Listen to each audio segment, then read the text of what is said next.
A disposition I possess that will help make me a successful teacher is compassion for others. For my experience working as an instructional assistant, a little compassion for the students goes a long ways, especially with working with high school students. I have noticed if other teachers give a little compassion with the right amount of push, the students are more willing to do their work and work harder. A disposition I need to work on before entering the classroom as a first year teacher is how to set expectations without setting them too high. I believe a professional educator should be understanding and compassionate. They don't always know what the student is going through at home or outside the classroom. So it is important to be understanding and compassionate to the students so we don't push them over a breaking point when it comes to stress. Teachers should be professional no matter if they are inside the classroom or out in public. The reason for out in public is because they can be considered role models for students.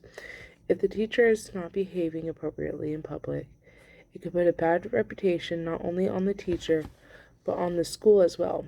The teacher's disposition guide should guide their thinking and actions. Teacher disposition may positively influence the psychological and moral development of adolescents by encouraging the students to remind them of the positive aspects of their worth.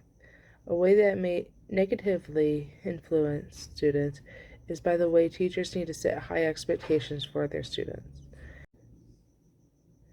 Even if the expectation is reasonable, but still high for certain students, along with being fair, the expectations may push a student over the edge for school stress combined with home stress.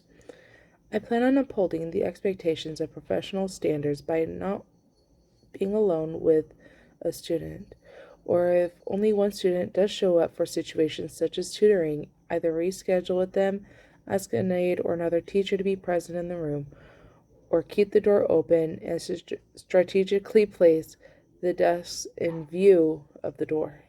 I also plan on not giving out my personal number to students and only use school appropriate and school approved methods of communication such as Microsoft Teams and email to communicate with the students. Finally, I plan on not adding students on my social media. I don't post anything inappropriate anyways or personal, but I do want to remain extra cautious.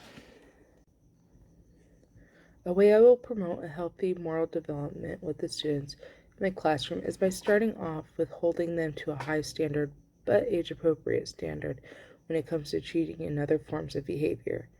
Another way I plan on promoting healthy moral development with the students in my future classroom is by listening to them to hear what they have to say and also holding myself to the same standard that I hold my students to.